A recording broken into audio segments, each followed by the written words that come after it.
Dernière news, l'Australie frappe fort. Interdiction des réseaux sociaux pour les moins de 16 ans. Ça a été acté et c'est un véritable coup de tonnerre au Parlement australien, puisque celui-ci fait trembler les géants des réseaux sociaux en adoptant une loi interdisant l'accès aux plateformes comme X, TikTok, Instagram et Facebook pour les moins de 16 ans. Cette mesure, approuvée par les deux chambres du Parlement, impose aux plateformes de prendre des mesures drastiques pour empêcher les jeunes de créer des comptes. En cas de non-respect, des amendes astronomiques de 50 millions de dollars australiens pourraient pleuvoir.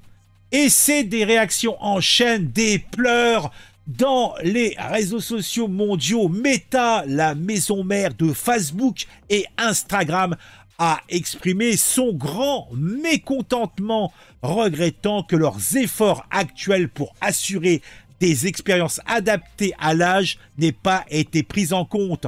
Malgré cela, Meta assure qu'elle respectera la loi.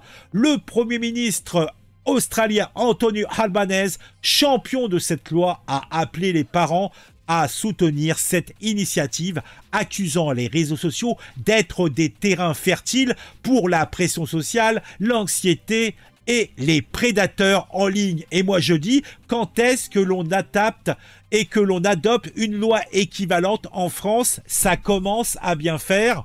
On le fait bien pour les sites pornographiques. Pourquoi on ne le fait pas pour les réseaux sociaux? Des preuves de majorité, des preuves au minimum, eh bien, des parents, au moins un parent doit cautionner, je ne sais pas, il faut trouver des solutions, mais il faut arrêter. TikTok, c'est pas pour les gamins. Voix discordante cependant, puisque l'élu écologiste, donc une wokiste, une gauchiste, Sarah Hanson-Young, a critiqué la loi, car elle aime critiquer, car elle estime qu'elle ne rendra pas les réseaux sociaux plus sûrs pour les jeunes. Car ils sont déjà drogués aux algorithmes. Si tu interdis et que tu fous des prunes aux réseaux sociaux, c'est aux réseaux sociaux de gérer le problème, pas aux autorités. Deux jeunes Australiens comme Angus Lydham, 12 ans, et Elsie Arkinstall, 11 ans, ont déjà exprimé, leur intention de contourner l'interdiction, soulignant que les réseaux sociaux, pour leur vie quotidienne et leur apprentissage, c'est indispensable. Bien que l'interdiction soit l'une des plus strictes du monde, son application reste floue. Les experts doutent de la faisabilité technique de cette mesure, laissant planer l'ombre d'un texte symbolique mais inapplicable.